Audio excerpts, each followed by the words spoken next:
बंधुओं, 10 रूपकम जो कि धनंजय द्वारा रचित है, बहुत ही महत्वपूर्ण नाट्य शास्त्र का ग्रंथ है। 10 रूपकम से प्रश्न भी बहुत पूछे जाते हैं, चाहे वो प्रवक्ता की परीक्षा हो, यूजीसी नेट हो। 10 रूपकम का में जो 4 प्रकाश हैं, उसमें से प्रथम और तृतीय प्रकाश नेट के सिलेबस में भी लगा हुआ है। तो हमारा उद्देश्य है कि प्रथम और तृतीय प्रकाश पर अधिक बात की जाए। आज इस सत्र में 10 रूपक की भूमिका पर बात करेंगे, और क्योंकि भूमिका से बहुत प्रश्न आते हैं और 10 रूपक एक ऐसा ग्रंथ है जो साक्षात्कार में भी जिससे बहुत प्रश्न पूछे जाते हैं। तो सबसे पहले बंधु आपको ये ज्ञात होना चाहिए कि 10 रूपकम जो ग्रंथ है, इसके नाम से ही ज्ञात है रूपक कितने होते हैं, अर्थात रूपक 10 होते हैं। नाटकम प्रकरण भाण प्रहसनम डिमा व्यायोग समपकारो बीथ अंक यह मृगा आदि 10 रूपक हैं।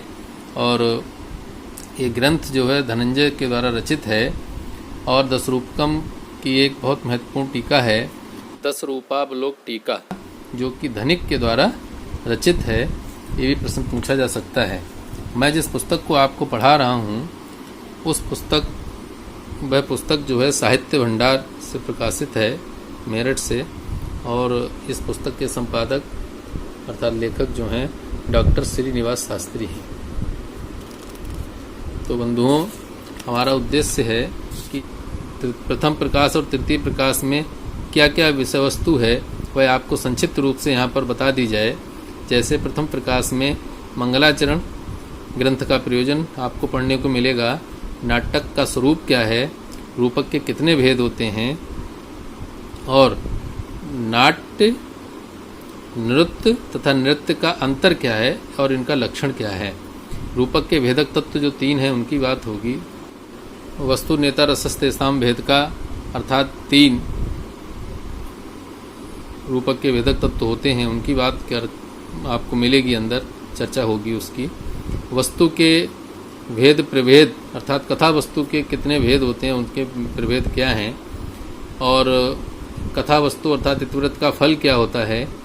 5 अर्थ प्रकृतियों की चर्चा होगी, 5 कार्यावस्थाओं की चर्चा होगी, 5 संधियों की बात आएगी, और 5 संधियों के कुल अंग होंगे 64 अंग बनेंगे। उन 64 अंगों की भी चर्चा इसी प्रथम प्रकाश में है। और जो संध्यंग हैं, 64 संध्यंग हैं, उनका प्रयोजन क्या है।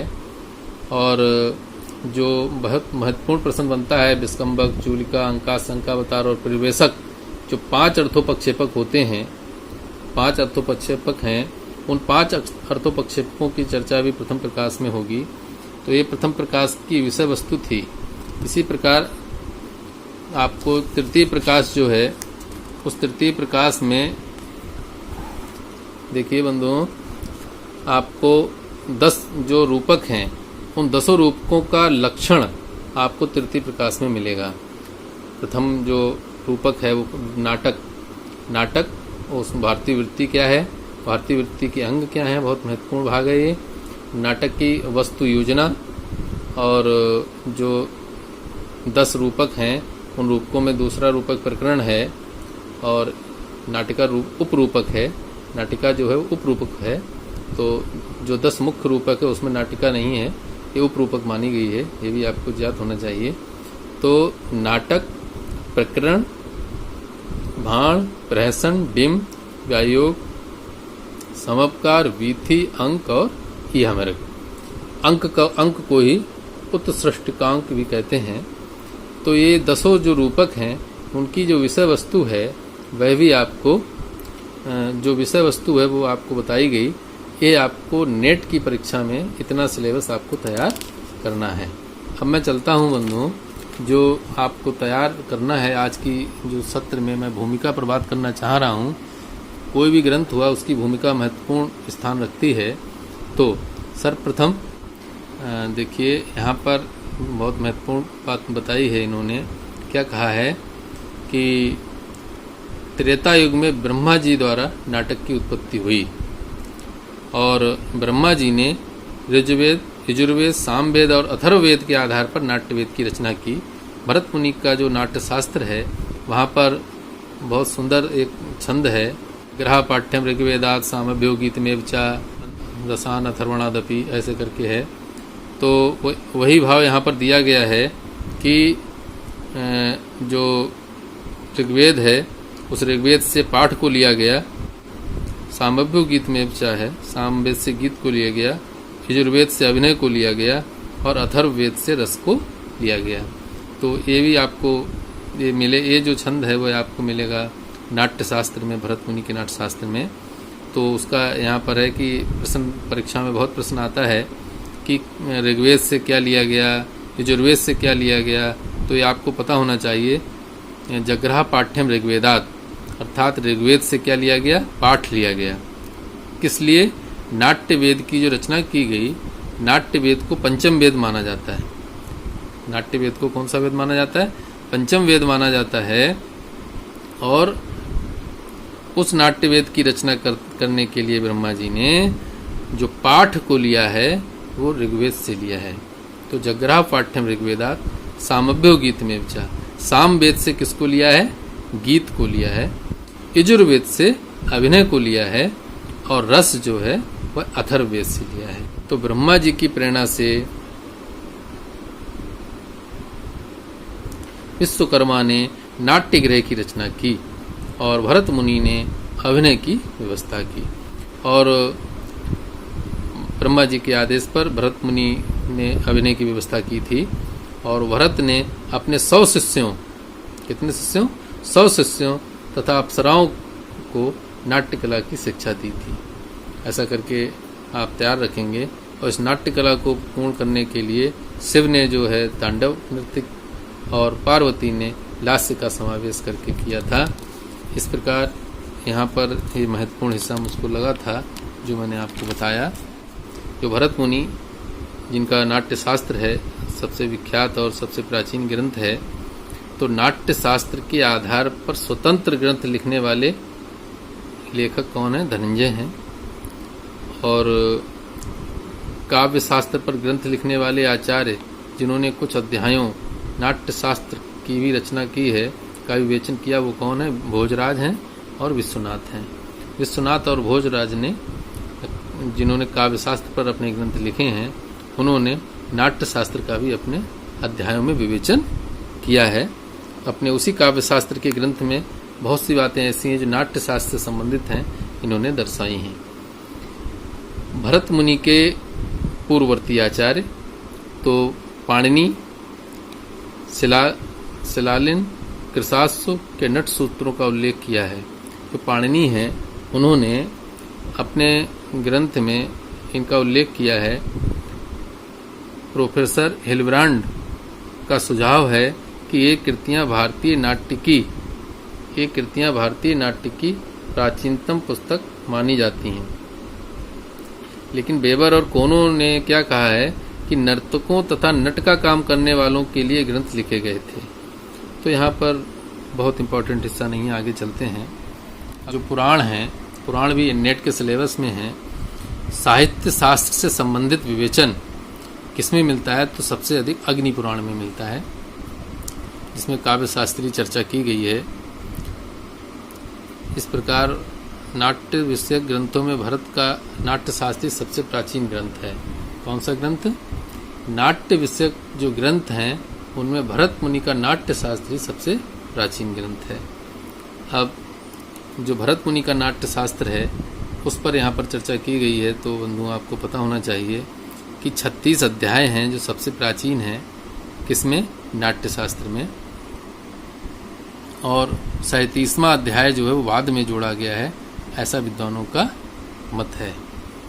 जो प्रथम अध्याय है उसमें नाटक तथा नाट्य वेद की उत्पत्ति का वर्णन है। पता होना चाहिए संक्षिप्त रूप से कि प्रथम अध्याय में किसका? नाटक और नाट्य वेद की उत्पत्ति का वर्णन है कि नाटक की उत्पत्ति कैसे हुई ब्रह्मा जी के द्वारा। और द्वितीय अध्याय में जो 3 प्रकार के नाट्यगृह होते हैं, उन 3 प्रकार के नाट्यगृह की रचना का वर्णन है। तो ये शुरू में 2 अध्यायों का आपको पता होना चाहिए, बाकी तो उतना महत्वपूर्ण हिस्सा नहीं है। ये ये जो है थोड़ा सा यहाँ पर है। चतुर्थ अध्याय में देवों के समक्ष अमृत मंथन और महादेव के समक्ष त्रिपुरदाह नामक रूपों के अभिनय की कथा है। तो त्रिपुरदाह की कथा किसमें है? चतुर्थ अध्याय में। और ये भी बहुत महत्वपूर्ण है कि पंचम अध्याय में पूर्वरंग, नांदी और प्रस्तावना आदि का वर्णन है। इस प्रकार 10 रूपकों का लक्षण जो है वो बंधुओं ध्यान रखिएगा 18वें अध्याय में है। 10 रूपकों का संपूर्ण लक्षण 18वें अध्याय में है। और नायक और नायिका के प्रकार 24वें अध्याय में है। नायक और नायिका के जो प्रकार हैं वो 24वें अध्याय में है। एक बहुत महत्वपूर्ण ग्रंथ है भाव प्रकाशन। भाव प्रकाशन किसकी रचना है? शारदा तनय की है। ये बात ध्यान रखेंगे आप। भाव प्रकाशन जो शारदा तनय का ग्रंथ है, तो इन्होंने अपने 10वें अधिकार में, भाव प्रकाशन के 10वें अधिकार में बताया है कि नाट्य शास्त्र के 2 रूप थे। कितने? 2 रूप थे। एक 12 सहस्र जिसमें 12,000 श्लोक थे, जिसको 12 सहस्री कहा जाता है, और दूसरा 6,000 श्लोकों का 60 सहस्र जिसमें श्लोक थे और उसको 60 सहस्री कहते हैं। ऐसा धनिक ने 60 सहस्रीकृत के नाम से भरत का एक उद्धरण भी दिया है, ऐसा बताया है। तो कुल मिलाकर के भाव प्रकाशन जो शारदा तनय का ग्रंथ है, उन्होंने नाट्य शास्त्र को 2 प्रकार से विभाजित किया था, 12,000 और 6,000 में, उनके अनुसार। अब मैं आगे चलता हूँ। यहाँ पर जो नाट्य शास्त्र है, भरत मुनि का नाट्य शास्त्र है, उस नाट्य शास्त्र के जो व्याख्याकार हैं, नाट्य शास्त्र के जो व्याख्याकार हैं, उसमें कुछ लोगों के नाम हैं जी। तो जो भाव प्रकाशन ग्रंथ है उसमें और सारंगदेव के संगीत रत्नाकर में विभिन्न नाट्य शास्त्र के व्याख्याकारों का वर्णन है। उसमें लोल्लट हैं, उद्भट हैं, शंकुक हैं, अभिनवगुप्त हैं, कीर्तिधर हैं। ये व्याख्याकार हैं जिन्होंने नाट्य शास्त्र पर व्याख्या की है। और यहाँ पर देखते हैं, देखिए बंधुओं, जो शंकुक हैं उनका समय 9वीं शताब्दी है, समय की आवश्यकता अभी नहीं है। ये है महत्वपूर्ण अभिनव भारती। अभिनव भारती नामक जो टीका है वह अभिनवगुप्त की है और नेट में आ चुकी है। ये नेट में क्वेश्चन आ चुका है, अभिनव भारती टीका कस्य अस्ति? उत्तरम अस्ति अभिनवगुप्तस्य अस्ति। हाँ, और ये जो अभिनव भारती नामक टीका जो है, जो इस समय उपलब्ध भी है, इसे नाट्य वेद विवृति कहते हैं। क्या कहते हैं? ये अभिनवगुप्त की जो टीका है अभिनव भारती, इसको नाट्य वेद विवृति भी कहते हैं। और इसका समय जो है 10वीं शताब्दी का अंतिम और 11 शताब्दी का प्रारंभ माना जाता है। बहुत महत्वपूर्ण टीका है अभिनव भारती। इसके बाद नाट्यशास्त्र के आधार पर जो ग्रंथ लिखे गए हैं, उसमें सबसे महत्वपूर्ण ग्रंथ जो है वो धनंजय का 10 रूपक ही है, जिसे हम लोग पढ़ेंगे। नंदिकेश्वर उनका जो ग्रंथ है, ये भी आप ध्यान रखेंगे।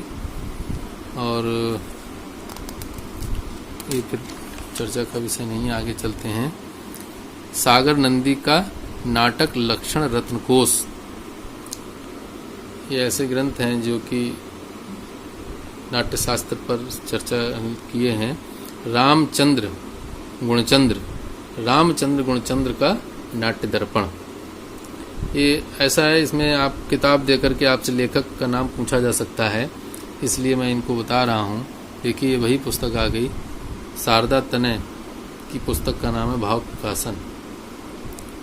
प्रकाशन शारदा तनय की। यह अलंकार शास्त्र और नाट्य शास्त्र का महत्वपूर्ण ग्रंथ है। अलंकार शास्त्र और नाट्य शास्त्र का महत्वपूर्ण ग्रंथ माना जाता है इसको। और ये जो भाव प्रकाशन है उसमें 10 अधिकार हैं, ये भी पूछा सकता है। भाव प्रकाशन में कितने अधिकार हैं, तो आप कहेंगे 10 अधिकार हैं। इस प्रकार अब आगे चलते हैं। एक है सिंह भूपाल की नाटक परिभाषा, केवल नाम मात्र याद कर लीजिए। रूप गोस्वामी की नाटक चंद्रिका और सुंदर मिश्र का नाट्य प्रदीप, सुंदर मिश्र का नाट्य प्रदीप। तो इसके बाद देखते हैं, देखिए बहुत महत्वपूर्ण, यहाँ पर याद जरूर कर लीजिएगा। भोजराज को श्रृंगार प्रकाश की रचना किसने की, भोज ने की। और सरस्वती कंठाभरण की रचना किसने की, भोज ने की। और इनका समय क्या है, 11वीं शताब्दी है। जो श्रृंगार प्रकाश जो काव्य शास्त्र का एक बहुत विशाल ग्रंथ है, इसमें कुल कितने प्रकाश हैं, इम्पोर्टेंट है, 36 प्रकाश हैं। किसमें, श्रृंगार प्रकाश में कुल 36 प्रकाश हैं। इसी प्रकार सरस्वती कंठाभरण जो ग्रंथ है उसमें 5 परिच्छेद हैं। तो ये दोनों ग्रंथ किसके हैं, भोजराज के हैं, तैयार कर लीजिएगा। अगला एक ग्रंथ है बहुत इम्पोर्टेंट है, काव्यानुशासन। किनका है, हेमचंद सूरी। हेमचंद सूरी का काव्यानुशासन है, 12वीं शताब्दी में लिखा गया था। और ये जो ग्रंथ है वो 8 अध्यायों में विभक्त है। कौन सा ग्रंथ, काव्यानुशासन ग्रंथ। और काव्य के सभी अंगों का इसमें वर्णन है। एक दूसरा एक ग्रंथ है, देखिए बहुत इम्पोर्टेंट, विद्यानाथ का प्रताप रुद्र यशोभूषण।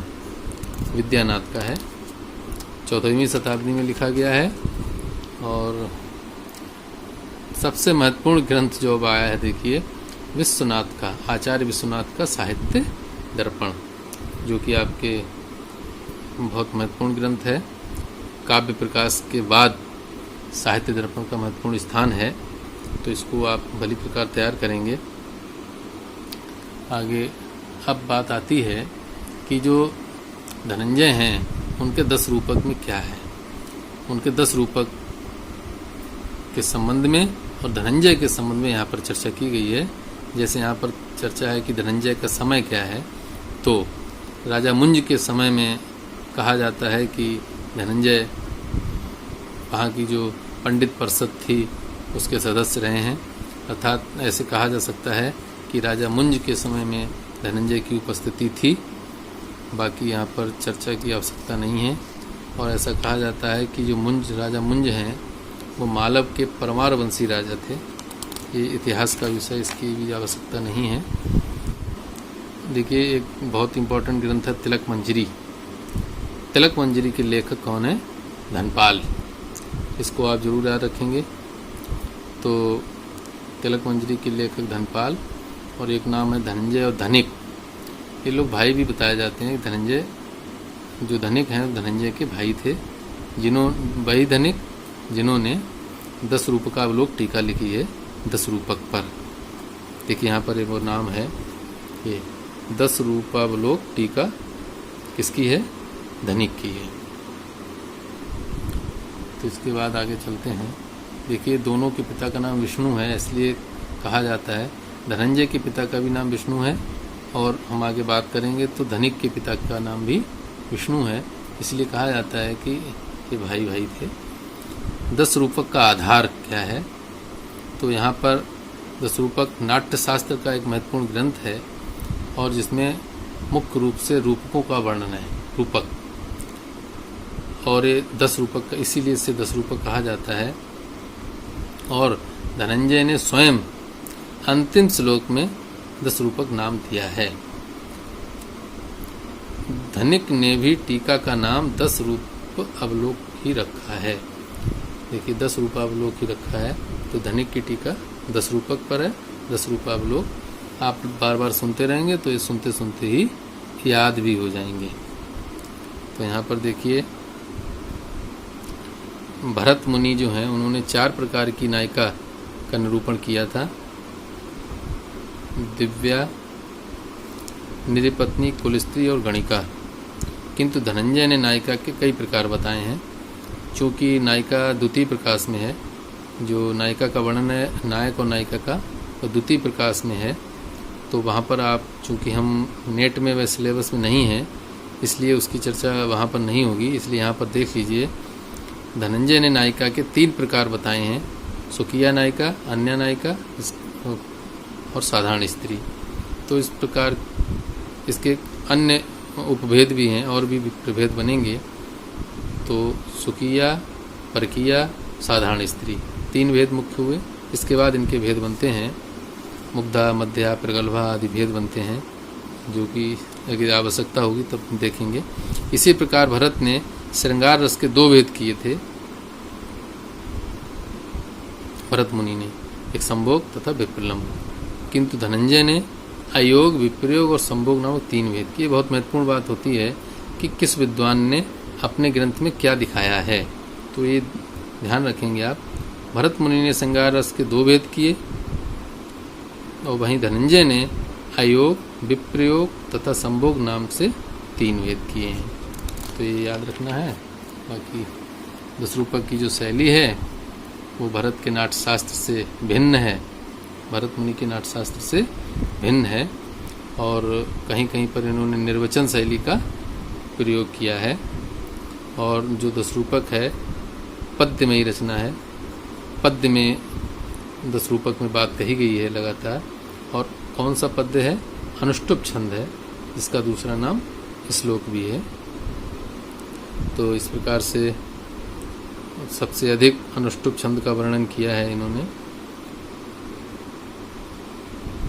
चारों प्रकाश में। तो ये रहा, देखिए फिर वही बात आ गई, दसरूपक की टीका 10 रूपावलोक धनिक की है। और ये देखिए यहाँ पर फिर से दोहरा लीजिए, भाव प्रकाशन किसकी है? शारदा तनय की। और प्रताप रुद्र यशोभूषण किसका है? विद्यानाथ का। बार बार दोहराएंगे तो याद हो जाएगा। 10 रूपक की टीकाएं और धनिक का 10 रूपावलोक पर बात यहाँ पर की गई है। अब 10 रूपावलोक पर बात करने की मेरे हिसाब से कोई आवश्यकता भी नहीं है। धनिक का समय, तो वो यहाँ पर भी वही बताया गया है, धनिक भी विष्णु के पुत्र थे, अतः ऐसा कहा जाता है कि धनंजय के अनुज रहे होंगे, धनंजय के भाई ही माने जाते हैं। तो आगे चलते हैं। देखिए 10 रूपक का प्रतिपाद्य विषय, प्रतिपाद्य विषय पर बात हो रही है 10 रूपक में। तो देखिए यहाँ पर बहुत प्रश्न ऐसे हैं जो यहीं से तैयार हो जाएंगे आपके। 10 रूपक में नाट्य विषय का संक्षिप्त निरूपण है। ये तो पहले ही बताया जा चुका है कि 10 रूपक में नाट्य शास्त्र संबंधी समस्त चर्चा की गई है। कुल प्रकाश कितने हैं, ये भी प्रश्न है। 10 रूपक में कुल प्रकाश कितने हैं, तो आप कहेंगे 4 प्रकाश हैं। प्रथम प्रकाश के आरंभ में किसकी स्तुति की गई है, तो आप कहेंगे गणेश, विष्णु, शिव और भरत मुनि को नमस्कार करके सरस्वती की कृपा से रचना में प्रवृत्त तथा रचना का उद्देश्य और नाट्य का प्रयोजन प्रारंभ में बताया गया है। तो आगे चलते हैं। मुख्य प्रयोजन जो इन्होंने बताया है वो क्या बताया है? आनंद अनुभूति। नाट्य का प्रमुख प्रयोजन आनंद की अनुभूति। इस प्रकार उन्होंने, अभी मैंने बताया था कि नाट्य, नृत्य और नृत्य में अंतर। नाट्य का क्या लक्षण है? अवस्थानुकृति नाट्यम आदि आदि आप देखेंगे, अभी पढ़ाएंगे। साथ ही 10 रूपक के जो नाम है वो यहाँ पर देखिए फिर आ गए हैं। नाटक, प्रकरण, भाण, प्रहसन, डिम, व्यायोग, समपकार, वीथी, अंक और हियामृग। यही मुख्य विषय है जो कि नेट से संबंधित है। और रूपक के भेदक तत्व देखिए आपको मिल गए पुनः। वस्तु नेता रसस्ते साम भेद का, वस्तु नेता और रस। इस प्रकार प्रथम प्रकाश का मुख्य प्रतिपाद्य जो विषय है, रूपक की प्रथम प्रकाश में बात कर रहे हैं। कौन सा प्रकाश? प्रथम प्रकाश। 4 प्रकाश हैं, उसमें से प्रथम प्रकाश का प्रतिपाद्य विषय क्या है? रूपक की कथा वस्तु। रूपक की कथा वस्तु क्या होती है, तो कहा गया वस्तु 2 प्रकार की होती है, आधिकारिक कथा वस्तु, प्रासंगिक कथा वस्तु। देखिए बहुत से प्रश्न यहीं पर तैयार हो रहे हैं, बस इनका विस्तार से विवेचन हम अंदर करेंगे। तो प्रथम जो प्रधान कथा वस्तु है वही आधिकारिक कथा वस्तु होती है, उसे प्रधान कथा वस्तु कहते हैं, को आधिकारिक भी कहते हैं। और इसको इसकी जो सहायक कथा वस्तु होती है उसे प्रासंगिक कहते हैं। प्रासंगिक इतिवृत्त 2 प्रकार का होता है, पताका और प्रकृति। तो कुल मिलाकर के अभी संक्षिप्त रूप से समझ लीजिए, विस्तार से हम बताएंगे आपको, जहाँ जहाँ जरूरत होगी वहाँ ग्राफ बनाकर बताएंगे। मुख्य कथा का दूर तक साथ देने वाली प्रासंगिक कथा जो है पताका कहलाती है। जो मुख्य कथा के साथ दूर तक चलती है वह पताका होती है। जैसे रामायण की कथा में सुग्रीव की कथा, अब रामायण की कथा है उसमें सुग्रीव की कथा बहुत देर तक चलती है, तो दूर तक मुख्य कथा के साथ रहती है, तो वह आपकी पताका हो जाएगी। और जो थोड़ी देर के लिए छोटी सी घटना होती है, छोटा वर्णन है, वह हो जाती है प्रकृति, जैसे श्रवण की या जटायु की कथा का निरूपण। तो इस प्रकार से यहाँ पर बात की गई थी। इसके बाद पताका क्या है, पताका स्थानक क्या है, ये भी बात आएगी। पताका स्थानक बहुत महत्वपूर्ण परिभाषा है। आधिकारिक प्रासंगिक कथाएं भी तीन तीन प्रकार की हैं, जैसे प्रख्यात, उत्पाद्य और मिश्रित। प्रख्यात, उत्पाद, मिश्रित ऐसा बताया गया है। तो ये जब हम इसके अंदर अब पढ़ेंगे तब देखिए 5 जो संधियां हैं उनके नाम यहाँ पर देख लीजिए। मुख संधि, प्रतिमुख संधि, गर्भ संधि, अवमर्श संधि और उपसंहृति या उपसंहार। तो इस प्रकार जो संधि का जो लक्षण है वो इतिवृत्त के विभाग जो कि अर्थ प्रकृति हैं और कार्यावस्था के आधार पर किए जाते हैं। मतलब इतिवृत्त का दूसरा नाम क्या है, कथावस्तु या वस्तु के विभाग जो अर्थ प्रकृतियों तथा कार्यावस्थाओं के आधार पर किए जाते हैं। नाटक आदि में इतिवृत्त के नायक का कोई लक्ष्य होता है, वही फल होता है। जो कथावस्तु है उसमें जो नायक होता है, उस नायक का जो उद्देश्य होता है, लक्ष्य होता है, वही कथावस्तु का फल कहलाता है। उस फल सिद्धि के उपाय ही, उस फल को सिद्ध करने के जो उपाय हैं वो अर्थ प्रकृतियाँ होती हैं। बहुत महत्वपूर्ण चर्चा है यहाँ पर। देखिए क्या बताया था, जो नाटक होता है या अन्य जो रूपक होते हैं उनकी जो कथा वस्तु है, उस कथा वस्तु का जो नायक है, उसका जो मुख्य लक्ष्य होता है, वह कथा वस्तु का फल होता है। उस फल की सिद्धि के जो उपाय हैं उनको नाम मिलता है अर्थ प्रकृतियाँ। अर्थ प्रकृतियाँ कितनी होती हैं, 5 होती हैं। बीज, बिंदु, पताका, प्रक्रिया और कार्य। बहुत महत्वपूर्ण प्रश्न है ये। अर्थ प्रकृतियाँ 5 होती हैं, क्रम से याद रखिए। बीज, बिंदु, पताका, प्रक्रिया और कार्य। फल को लक्ष्य करके किया गया जो कार्य होता है, फल को लक्ष्य करके किया गया जो नायक का व्यापार है, वो कार्य कहलाता है। और उस कार्य की अवस्थाएं होती हैं 5। देखिए बंधु, सारी बात यहाँ बता दी गई है। फल को लक्ष्य करके जो नायक काम करेगा, व्यापार करेगा, उसकी भिन्न भिन्न अवस्थाएं ही कही जाती हैं कार्य की अवस्थाएं, अर्थात कार्यावस्थाएं। तो इस प्रकार कार्यावस्थाएं 5 हो जाती हैं। कौन कौन सी 5? नंबर 1 आरंभ, नंबर 2 प्रयत्न, नंबर 3 प्रत्याशा, नंबर 4 नीताप्ति और 5 हो गया आपका फलागम। तो आरंभ, यत्न, प्रत्याशा, नीताप्ति और फलागम 5 कार्यावस्थाएं हो गई। इस प्रकार 5 कार्यावस्था, 5 अर्थ प्रकृति जब मिलती हैं तो 5 संधि बनती हैं। तो उन संधियों के अंग हो गए आपके 64, 12, 13, 12, 13, 14 करके कुल अंग बनेंगे 64। अंदर विस्तार से बताएंगे। तो इसके बाद कुछ कथा वस्तु सूच्य होती है, कुछ कथा वस्तु जो है वो दृश्य होती है। तो इसकी भी चर्चा अंदर की जाएगी। इसके बाद देखिए जो सूच्य कथा वस्तु होती है वही होती है जो रंगमंच पर जिसको दिखाया ना जा सके, उसकी सूचना दे दी जाती है। भाई जैसे किसी की मृत्यु दिखानी है या अन्य कोई ऐसी घटना है जिसको मंच पर दिखाना उचित नहीं है, तो ऐसी घटनाओं की सूचना दे दी जाती है। इस प्रकार की घटनाओं की सूच्य वस्तु दी जाती है तो उन्हें सूच्य इतिवृत्त कहते हैं। तो यहाँ पर देखिए सूच्य इतिवृत्त की जो सूचना दिए जाते हैं, जो सूच्य कथा वस्तु होती है उसकी जो सूचना देने के लिए रूपकों में 5 प्रकार के अर्थोपक्षेपक बनाए जाते हैं। तो अर्थोपक्षेपक कितने होते हैं, तो आप कहेंगे 5। रूपक में कितने अर्थोपक्षेपक होते हैं, 5। उन 5 अर्थोपक्षेपकों के नाम क्या हैं, बहुत इंपॉर्टेंट प्रश्न है। विस्कंभक, चूलिका, अंकास्य, अंकावतार और प्रवेशक। विस्कम्भक, चूलिका, अंकास्य, अंकावतार और प्रवेशक।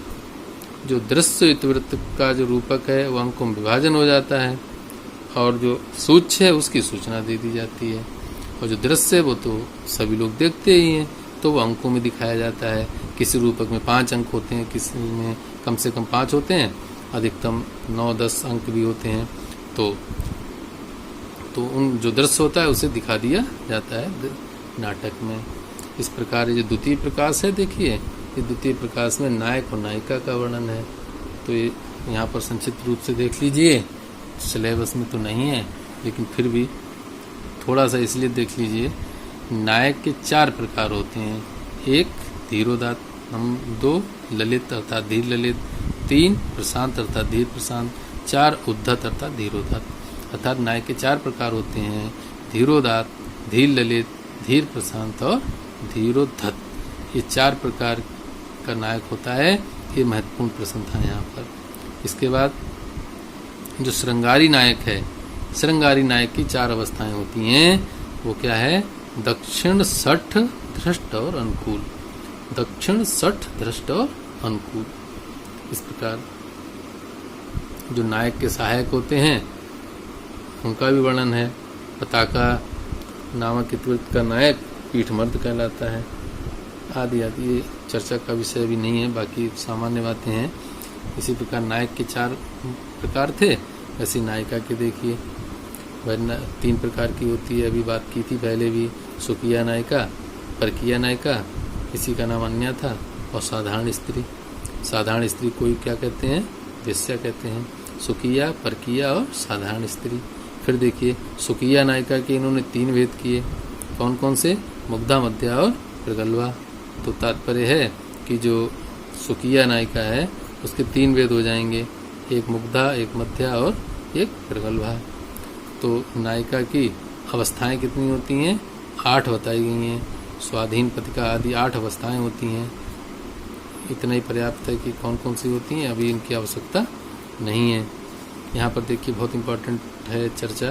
क्या? नाट्य की वृत्तियों का वर्णन। 4 वृत्तियाँ होती हैं बंधुओं। नाट्य वृत्तियाँ 4 होती हैं, सातती वृत्ति, भारतीय वृत्ति, कैसकी वृत्ति और आरवटी वृत्ति। तो इस प्रकार 4 वृत्तियाँ होंगी, उन 4 वृत्तियों का वर्णन मिलेगा। यहाँ पर आगे देखते हैं जो आपके सिलेबस में है। और इस कथा, इस 10 रूपक का जो मुख्य जो 10 रूपक हैं, उन 10 रूपकों का वर्णन देखिए यहाँ पर मिलेगा।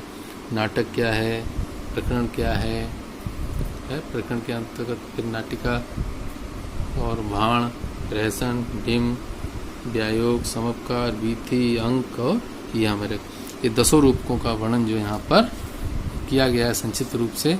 बहुत से प्रश्न तो यहीं पर बन जाएंगे। नाटक जो है, नाटक की जो कथा वस्तु होती है वो ऐतिहासिक होती है बंधुओं। नाटक की कथा वस्तु कैसी होती है? ऐतिहासिक होती है। और नाटक में 5 संधियों का वर्णन होता है। 5 संधियाँ होती हैं और 5 संधियाँ 5 से 10 अंक होते हैं यहाँ पर। और 4 वृत्तियाँ कैसकी, आरभटी, सातती और भारती। अंगिरस जो होता है बहुत महत्वपूर्ण है। नाटक का अंगिरस कौन होता है? या तो वीर होगा या श्रृंगार होगा। मुख्य रस देखिए, नाटक का रस कहा जा रहा है। यदि यहाँ पर होता महाकाव्य का रस, तो महाकाव्य में 3 रस हो सकते हैं मुख्य। या तो वीर रस होगा महाकाव्य का, या श्रृंगार होगा, या शांत होगा। लेकिन नाटक में शांत रस नहीं होता। ये बहुत महत्वपूर्ण प्रश्न है। तो 2 होते हैं, 2 रस में से कोई भी अंगिरस हो सकता है, वीर या श्रृंगार। इसी प्रकार प्रकरण, जो प्रकरण है दूसरा रूपक, इसकी कथा वस्तु बहुत इंपॉर्टेंट प्रश्न है, कल्पित होती है। प्रकरण की कथा वस्तु कैसी होती है? कल्पित। और 5 संधियाँ होती हैं, 5 से 10 अंक होते हैं। इसका जो नायक है वो धीर प्रशांत होता है। इसका नायक कौन होता है? प्रकरण का बहुत महत्वपूर्ण प्रश्न है। नाटक का नायक धीर प्रशांत होता है, जो कि ब्राह्मण होता है, या व्यापारी होता है, या मंत्री हो सकता है, या ब्राह्मण हो सकता है, या व्यापारी हो सकता है। कौन? नायक, हीरो। और एक बात यहाँ पर मिस हो रही थी, जो नाटक है नाटक का जो नायक होता है वो कौन होता है? धीरोदात्त। बहुत महत्वपूर्ण प्रश्न है। और प्रकरण का जो नायक होता है वो कौन होता है? धीर प्रशांत, जो कि या तो मंत्री होगा या ब्राह्मण होगा या व्यापारी होगा। और इसकी जो नायिका होती है वो कुल स्त्री और गणिका, गणिका अर्थात वेश्या, कुल स्त्री हो सकती है या गणिका हो सकती है या दोनों हो सकती हैं नायिका। बाकी सभी बातें नाटक के समान ही चलती हैं। क्या अंतर है? नाटक की कथा वस्तु कैसी होती है? ऐतिहासिक या पौराणिक होती है, और प्रकरण की जो कथा वस्तु है वह काल्पनिक होती है, उसका इतिहास से कोई संबंध नहीं होता। यही अंतर है। इसी प्रकार नाटिका की बात करते हैं। नाटिका कैसी होती है? कल्पित, प्रकरण के समान होती है। 5 संधियां हैं। अवमर संधि, अंतित अवमर संधि जो है बहुत संक्षिप्त रूप से होती है। 4 अंक होते हैं नाटिका में। कितने अंक होते हैं? यही महत्वपूर्ण प्रश्न है। नाटिका में कितने अंक होते हैं? 4 अंक। और नाटिका का नायक कौन होता है? धीर, ललित और कैसकी वृत्ति प्रधान होती है। कौन? नाटिका। नाटिका कैसकी वृत्ति प्रधान होती है। 4 वृत्तियां बताई थी ना पीछे अभी। 4 वृत्तियां होती हैं। कैसकी वृत्ति उनमें एक है, तो कैसकी वृत्ति नाटिका में प्रधान होती है। और कैसकी वृत्ति जो है ना नारियों से संबंधित है, इसलिए नाटिका में कैसकी वृत्ति का अधिक वर्णन मिलता है। श्रृंगार रस प्रधान होता है। नायिकाएं होंगी, श्रृंगार रस भी होगा। एक रूपक है भाण। भाण जो कैसा होता है? धूर्त चरित होता है, कल्पित कथा वस्तु होती है। 1 अंक होता है। कितने अंक होते हैं? भाण में 1 अंक होता है। मैं आपको एक बहुत ही अच्छी व्यवस्था के साथ किस में कितने अंक होते हैं ये बताऊंगा बाद में। अभी संक्षिप्त रूप से चर्चा कर ले रहे हैं। भाण बाकी महत्वपूर्ण नहीं है। रहसन, कथा वस्तु कल्पित होती है, अंक 1 होता है, और पाखंडी विपराधी इसमें होते हैं। आदि आदि कुछ नहीं। 10 अंकों का 10 अंगों का प्रयोग किसके समान? भाण के समान। भाण के समान लास्य के 10 अंगों का प्रयोग होता है। भाण में भी लास्य के 10 अंगों का प्रयोग है। भाई प्रहसन में भी भाण के 10 अंगों का प्रयोग मिलता है। डिम, जो डिम नाम का जो रूपक है उसकी कथा वस्तु कैसी होती है? प्रख्यात। संधियां कितनी होती हैं? 4। मुख्य, प्रथम, गर्भ, निर्मल 4 संधियों का वर्णन होता है। 4 अंग होते हैं। अंक कितने होते हैं? अंक होते गए 4। कैसकी को छोड़कर 3 वृत्तियां होती है। आवश्यक नहीं है, केवल आप इतना याद रखिए डिम में 4 अंक होते हैं और कथा वस्तु प्रख्यात होती है, और कैसकी नहीं होती इसमें। नाटिका में कैसकी होती है और डिम में कैसकी वृत्ति नहीं होती। व्यायोग नाम का जो रूपक है, कथा वस्तु प्रख्यात होती है और 1 अंक होता है। बाकी बाद में बात कर लेंगे। समवकार, समवकार की कथा वस्तु प्रख्यात होती है, देवताओं और असुरों से संबंधित, और 3 अंक होते हैं। कितने अंक होते हैं? 3 अंक। बाकी वीर रस की इसमें प्रधानता होती है। देवता असुरों की बात है तो लड़ाई झगड़ा तो हो गई, तो जब युद्ध होगा तो वीर रस की बात आएगी। तो वीथी कल्पित कथा वस्तु होती है। इसमें 1 या 2 पात्र होते हैं केवल। बहुत महत्वपूर्ण बात है। कैसकी वृत्ति होती है और 1 अंक होता है। अंक, जो अगला रूपक है वो क्या है? अंक। इसका दूसरा नाम क्या है? तो सृष्टि का अंक। प्रख्यात वस्तु मुख्य प्रणाली 1 अंक होता है, 1 अंक होता है, और भारतीय वृत्ति होती है, इसमें प्रधान होती है। बाकी महत्वपूर्ण नहीं है। ईहामेरक, अगला जो रूपक है वो कौन सा है? ईहामेरक। मिश्रित कथा वस्तु होती है इसमें।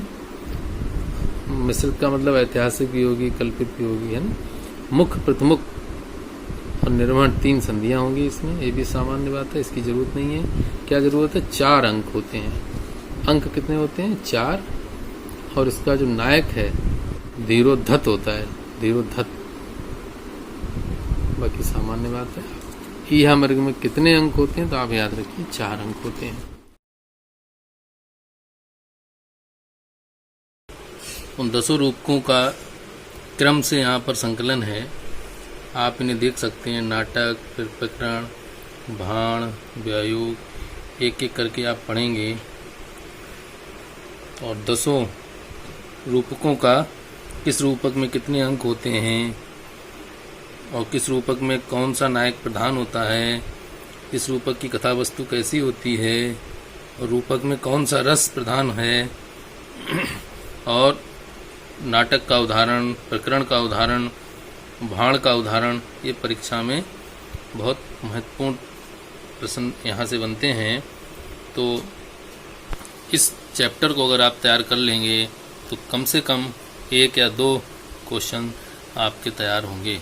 तो भली प्रकार से आप इसको तैयार कर लेंगे, अच्छी तरीके से किसी भी तरीके से प्रश्न बन सकते हैं। इस प्रकार ये बात की गई थी। चतुर्थ प्रकाश में रसों का वर्णन है, जो कि आपके नेट के सिलेबस में चतुर्थ प्रकाश नहीं है, इसलिए अभी इस पर बात करने की आवश्यकता नहीं है। तो इस प्रकार बंधुओं, ये हम लोगों ने 10 रूपक की भूमिका पढ़ी थी। अब देखिए ये 10 रूपक का मंगलाचरण आ गया है। अब हम मंगलाचरण अगले सत्र में बात करेंगे। तो बंधुओं, ये वीडियो 10 रूपक की भूमिका से संबंधित और मुख्य रूप से नेट परीक्षा को लक्ष्य करके मैंने तैयार किया है। आप लोगों के जो परामर्श हो वो मुझे दीजिए। चूँकि बहुत कम समय है, इसलिए सीधे पुस्तक का सहारा लेकर मैंने ये व्याख्यान तैयार किया। चूँकि पुस्तक से सीधे पढ़ना थोड़ा जटिल व्यवस्था तो है ही, लेकिन मुझे उम्मीद है कि आप इस जटिलता को मधुरता के रूप में लेंगे। और मेरा निवेदन है कि आपके जो राय हो वो हमें ज़रूर बताएं, जिससे मैं उसको अब हो सकेगा उतना प्रयास करूंगा सुधारने का। दूसरा क्या है कि जितने भी महत्वपूर्ण पुस्तकें हैं जो कि नेट में अधिक प्रश्न जिन किताबों से आते हैं, उन सभी ग्रंथों पर मैं विचार करना चाह रहा हूं कि मैं उन सभी ग्रंथों को सर्वप्रथम लेकर के आपके बीच आऊँ, जहाँ से अधिक प्रश्न आते हैं, जैसे काव्य प्रकाश है, दर्शन के ग्रंथ हैं, आदि आदि। तो मैं ये आगे प्रयास करूँगा कि बीच बीच में आपको अन्य जो ग्रंथ हैं उनकी भी बात करता रहूं, और क्रम से चलती रहे बात, चर्चा ये भी ज़रूरी है। तो आप लोग मेरे साथ बने रहिए, और मैं अगला वीडियो भी आपको शीघ्र दूंगा। ये 10 रूपक से ही संबंधित होगा, उम्मीद है। तो मेरा एक निवेदन है कि आप यदि चैनल को सब्सक्राइब कर लेंगे तो बहुत अच्छा रहेगा, क्योंकि मैं जैसे ही वीडियो को पोस्ट करूंगा तो वैसे ही अपलोड होते ही आपको सूचना मिल जाएगी। तो मेरे साथ निरंतरता आपकी बनी रहेगी और आप पढ़ते रहेंगे, और हमें भी अच्छा लगेगा आप हमारे साथ हैं। ठीक है बंधुओं, इस सत्र में इतना ही। नमस्ते समाम, धन्यवाद, जय हिंद।